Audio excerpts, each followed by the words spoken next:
are you? I'm good, Ayaz. How are you going? I'm good, thanks. How was your week? It was quite busy work-wise. I've been working in a lot of projects, different kinds of projects, and then I've been working with various different teams. Yeah. So yeah, quite busy.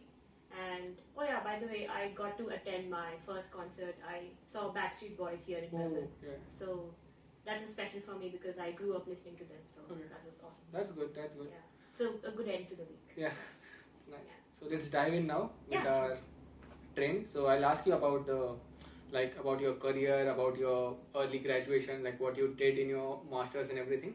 So what it's like to start working as a data analyst after your graduation?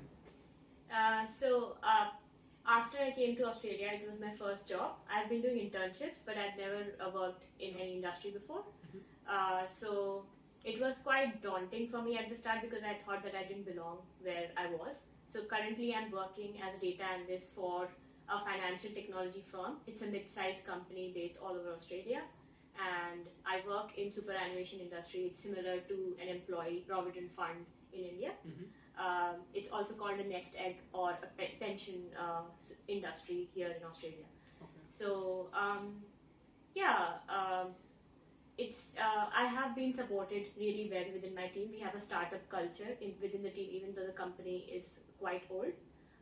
But I have learned a lot over the 2 years since I've been working here. And we do everything from the start to the end. So the learnings have been quite well, not just as a data analyst, but the other skills that I've learned on the job. And that's good. And like, what's your day-to-day look like? Yeah, so I analyze a lot of data. So currently, I was in in the past I was in the marketing team. So used to analyze customer attrition rates and market how the market is looking within the industry. So I used to do a lot of that analysis. So my work included a lot of data cleaning, researching as well for the stakeholders, and then presenting the insights in the form which is actionable as well as digestible by the audience that I'm presenting it to. And I get to deal with a lot of other departments of my company. So if any person from HR, if they want stats related to how the employees are doing within the company, we provide them that. Or within the marketing team, we used to look at how the campaigns are doing and what we can improve in the next campaigns. We used to create campaigns as well. Currently, I'm working in a solutions team. You can also call it operations team. Within the operations team, we look at the financial as well as operational day-to-day data of the company as well as what is happening again in the industry. So it's both internal and external data for me. And what tech stack do you use there? So in our company, the data is housed in Snowflake. And we take out the data from that, from the storage in Snowflake, and we transform it. Transformation is basically just cleaning it and structuring it in tables. Okay. And we use those tables, clean tables, to feed directly into the reporting softwares like Power BI, Tableau, so that we can create reports and also do good visualizations for our stakeholders. So it's basically Snowflake and then transformation using a tool called DBT, which does the table structuring and all of that. We usually use SQL for that, and then we house it in Power BI or Tableau. Our company uses Power BI, so we are creating reports using Power BI, and then the end result is what the stakeholders can see. Okay. Yeah. So, like, just a normal question, like, before getting this job, so what skills did you learn, and how was your interview? Like, what they expected from you before joining this company? So, because I don't have any prior experience from my home country, I came right after my bachelor's here in Australia.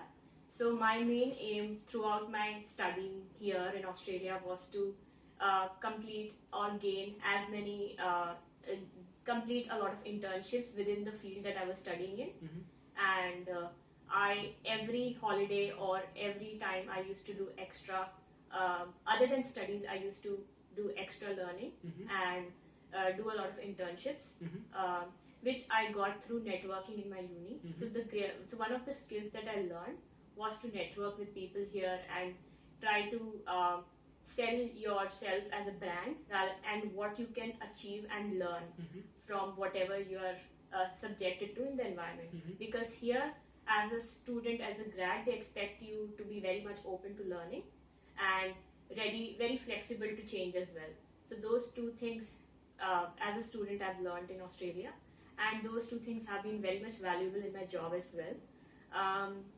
When it comes to acing an interview after or reaching that interview stage, having internships under your belt within the field that you're studying in, of course networking, so that you can get exposure to people in that field and you can take informational interviews of those people and gain knowledge from their experiences as well, because it will help you to learn where you want to go. So all of that matters, and it helps you to go to that interview stage, and just be yourself and tell your story out there. That's okay. Yeah. So you mentioned about a lot of internships during our last conversation. Yes. So where did you do that? So right at the start in my first semester, I got to know that there was a study Melbourne internship. It's for all the international students in Victoria, and you get to apply in that, and you get selected from your uni. Only a few students. I was fortunate that I was among, I think, 5 or 6 students from my uni who got selected during that time. And then you get to meet students from other universities. You form a team, and then you work on a problem, and then you create a solution for them at the end of the internship. For me, I think it was a one month internship. Yes, it was. Yeah, and we had to. I was working on. So I was working for a consulting firm called Method Bus, and we had to do feasibility and market research for them with whatever data they had provided to us. And so that's the work that we did, and we were a team of 5 members at that time, and everybody was from different backgrounds. So creativity, data, all the skills got utilized, and then that's how we did that. Then I worked for another internship with Coles Group here. They are a supermarket retail company which sells groceries, mostly groceries and everything related to household things. So I was working as a junior data scientist for them, where we back tested. It's kind of like testing past data. We back tested millions of records and optimized their garbage collections data.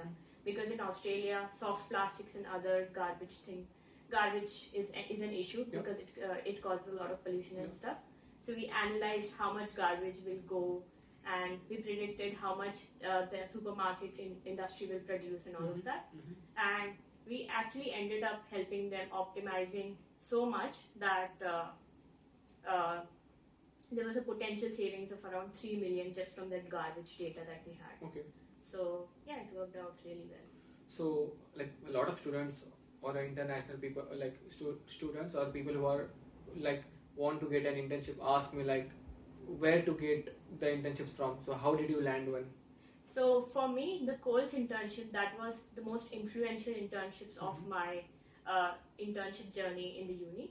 I got it through a professor who came to lecture a Coles representative. He was a data scientist in Coles. He came to lecture us during our class. Okay.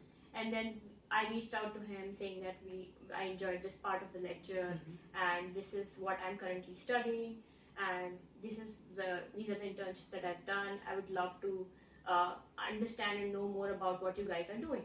And then he saw that I was interested, and he saw that I was proactive, and I approached, and then like everybody was approaching him, but like I asked them questions as well about what they are doing, not just saying what I am doing as well. Okay. So it was like showing the interest and researching their company, so that they know that you know about their company as well. In-depth research is a must when you talk to someone from who has a lot of experience. Okay. So that. And then after a few months, he reached out to me saying that they have some internship, and then two of us in the class could do it. And then I found one of my classmates I reached out to him, and then we started doing the internship with Coles. Yes, and it was a 3-month internship right after my last semester. No, right. Sorry, it was during my last semester. Yes, so it was as you had done that internship as your coursework. No, it was not a coursework. Okay. Yeah. So you didn't do like. Yes, actually, it was my coursework. Sorry. Yeah. Yes. Because we too had I in RMIT also I too had a coursework. So I worked with some of the medical insurance firm there. Oh, so that's why. good. Yeah. But it was different in a way where everybody was doing a project within the uni. We were doing it outside the uni. So we were the only 2 students who were doing it outside the uni. Mm-hmm. And as you already are a data analyst, so are you planning to pursue a career as a data scientist? Because I've seen a lot of people wants to move from data analyst to data scientist. Yes. I studied Masters of Business Analytics, and mostly what I studied was how to use data and predict it and analyze it, clean it, and then predict it. Mm-hmm. So I was mostly interested in data science roles. Mm-hmm. But then because I like working with business people more and I like talking to the stakeholders, I realized that I may not be a suitable fit for data scientist.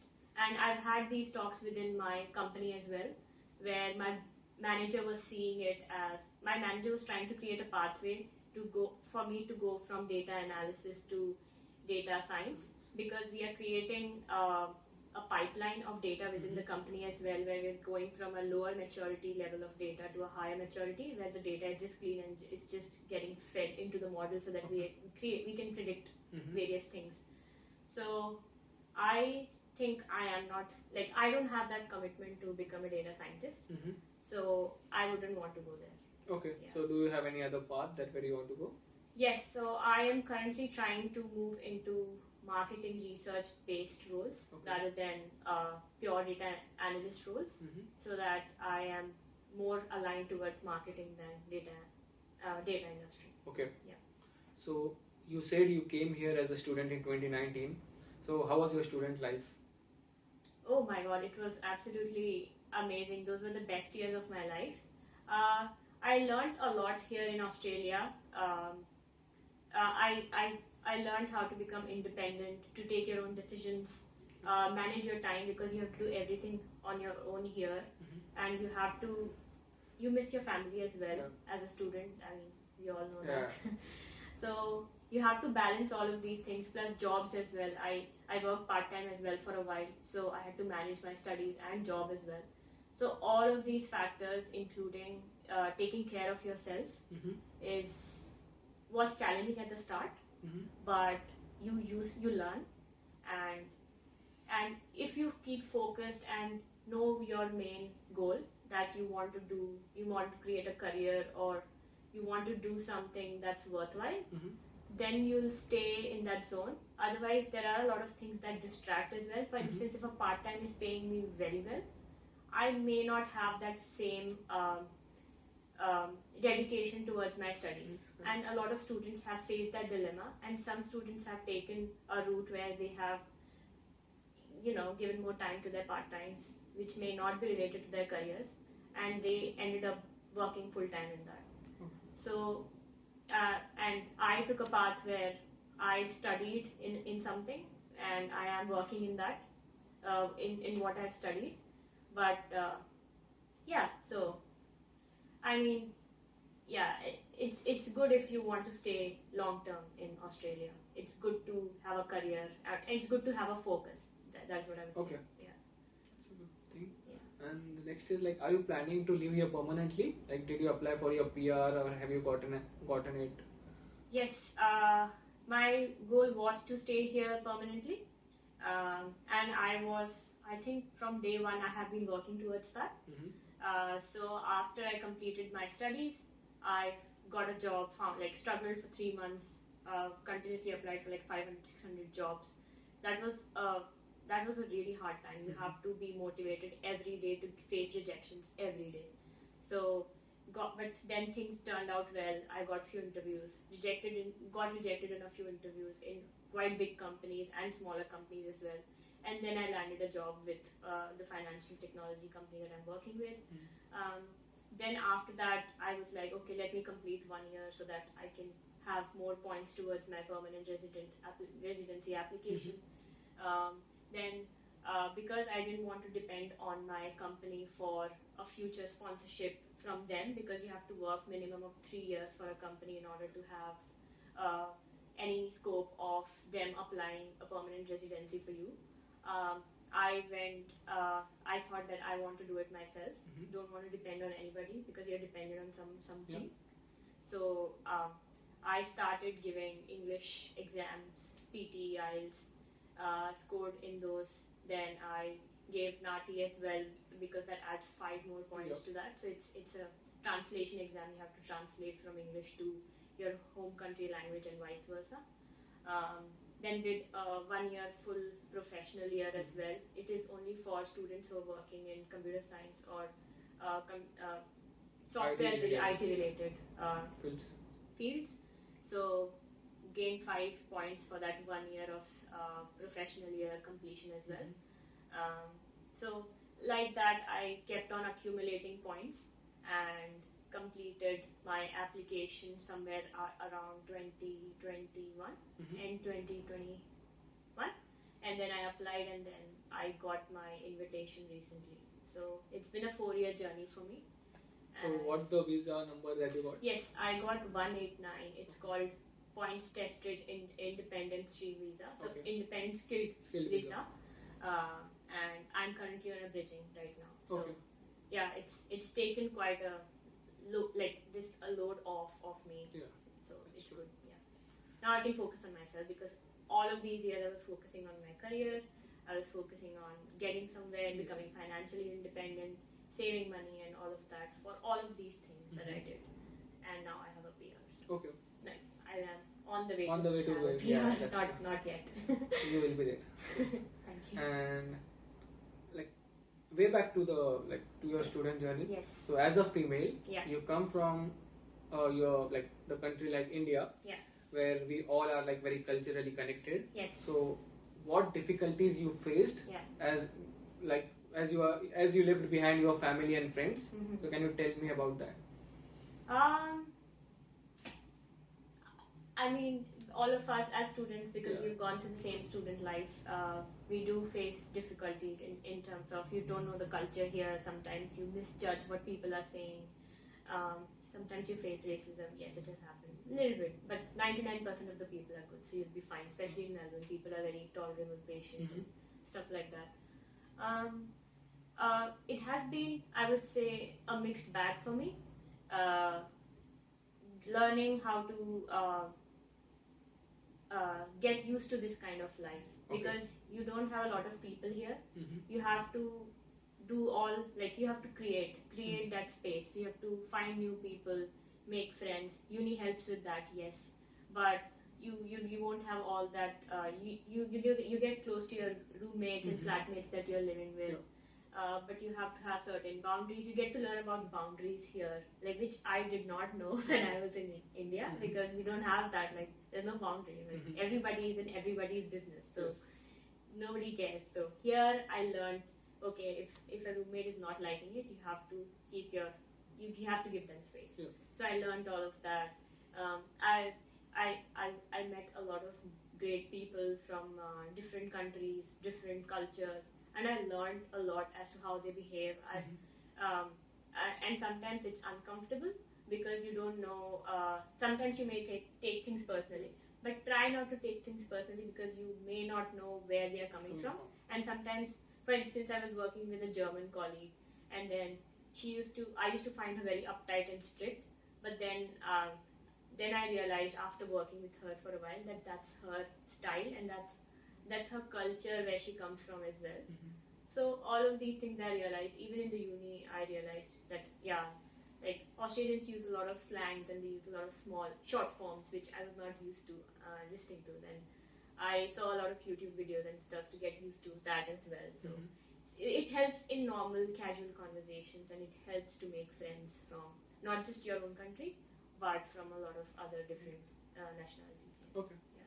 That's good. Yeah. Because as a man or as a male person, I think they go through the same process. Yeah. Because sometimes they feel like they are very alone at the start, but once like after 2 weeks or 3 weeks or after 1 month of time, they are used to like, because we have to do here a part-time job, we have to manage our own studies, so they get so indulged into it that they don't have the time to think about their like the whole family or family who is back in their home country.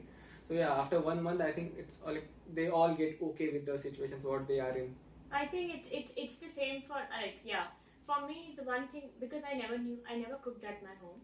So 1 month or 2 months before coming to Australia, I learned how to do basic cooking, and it helped me quite a lot here in Australia, because I've seen a lot of my male friends struggling, and they used to eat Maggie and other snacks stuff, and so and that's what kind of helped me to make changes quickly here as well and learn quickly.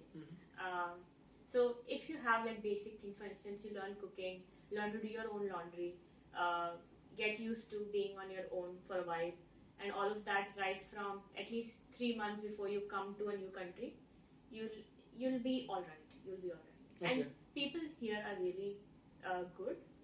People here help each other. So whosoever you find, they'll be eager to help you as long as you ask. So always ask. It's not it's not a bad thing to ask. But as a female, I have had an awesome experience here, and I do get like sometimes people approach me because I am a female. So that's also good. So I think maybe as a female I have those perks. But as an individual, I know I have a very stern and I have a poker face. So people used to get a very strict vibe for me. So I've had difficulty making friends because my friends have said that we were scared of you at the start because we didn't know you. So all of that. It differs from person to person again. My next question was related to skills, but you have already covered about the cooking and laundry. So you want to add anything, like someone who wants to come here as an international student, so what skills they want to develop before coming here? Definitely doing a little bit of research about the course that you'll be studying in. So what all reading a bit about all of the subjects in the curriculum, and seeing if you may struggle in something, then getting some knowledge about it. For example, I had this subject called predictive analytics, and they required SAS and R programming. So I did a little bit of course before in India of R programming, so that I don't struggle a lot in my uni. So I did a small course, and it gave me the basics to even in a class they teach you, but then it helps because it's familiar kind of. So that, and then cooking, doing your own laundry. The one thing is trying to be very it differs from personality to personality again, but being very straightforward. People like that here. And Australian culture is just if you're an outspoken person, they won't mind it. And if you can use it in your humor, that's excellent. That's it. And networking, yes, that is a very big thing for students here. If you're able to network with your peers, your professors, and I used to go to meetups as well. So meetups here in Australia are a set of groups as per your interests. So during my student life, because I used to have that status anxiety, and I used to think, oh, this person is in a suit, or he must be an important person. How do I talk to that person? So I used to go to Tableau meetups. I used to go to data science meetups. Where they used to talk about certain things, what they are doing, or they used to talk about some software that people are using. So it was an entire group, and all the company people and all the people who are in various companies, they used to come and have a pizza, and they used to talk about those things. And sometimes they used to present what they have been doing and all of that in this industry. So I used to get quite uncomfortable at the start, but then I started learning as I saw people and observed people around me as to how they are talking, how they are behaving, how they are dressing, so that when I go in a professional environment, because I didn't have the experience, so that when I go in a professional environment, I am ready to do that as well. So it helps. That's a nice way of what skills like an individual wants to develop. And the final question is what advice would you like to give to someone who is just starting their career in Australia, or who wants to come here as a student, or who wants to settle in Australia? So you want to take this as a 3 different questions, or want to give that in a single answer for these 3 questions?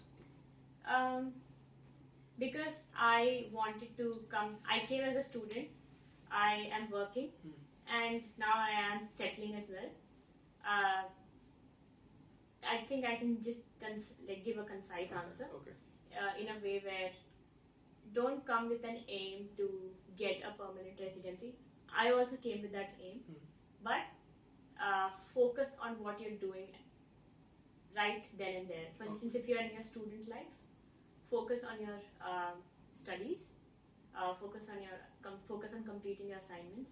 Of course, we'll all have part-time jobs, we'll have other engagements. For instance, some students take loans as well and everything. So they have a lot of pressure as well. So at the end of the day, how you're performing in studies helps a lot, because a lot of companies, when you go for interviewing, they have this grade barrier as well. So if you don't have that certain grade, you won't get in. Okay. So every time in your once you fill an application for a company, they'll ask your grade. Where does it fall? And I think it matters a lot. It matters a lot here to get into the door, because even to get an interview, after applying for like 500 companies, I did not get any interviews. So you don't even get in the door. So to get into the door, you need to struggle a lot. So having a good grade, having that experience within that field that you want to go in, whatever be it, doesn't matter if you're studying in that field or not. And also just keeping your focus helps a lot in the student life. Then once you start working, what you're doing in your personal life after work matters a lot, because you have to take care of your health, because you come into a 9 to 5 sedentary job and then your body starts changing and everything starts changing, and you're working, like you're sitting all the time, so you have to take care of yourself. So having a kind of a routine helps, and being active definitely helps. So stay active once you're in a 9 to 5 job, and then continue pursuing your permanent. And don't, with permanent residency, it's again a lot of pressure as well, because sometimes your contract is ending and you don't know what will happen next. What if the company fires me because I don't have a visa, valid visa and all of that. So those things keep coming in. But when you're working, keep looking into what you can do to maximize your points as an individual if you want to take that route. So I kept on top of my things when it came to the PR list, that I need to do this, I need to do that, I need to do this. So I had completed mostly all of the tests and points before 1 year of my experience finished. And as soon as 1 year finished in my company, because you get 5 points for finishing 1 year, I applied. And I could apply quickly because I had everything ready before that. Okay. So be ready for things and be proactive. So and open to change, yes. Open to change, because things will keep changing any moment here. Yes. That's true. Thanks for your time, Anika. I really appreciate your conversation with you. No worries. Thank you very much. Hopefully it was helpful. Thank you.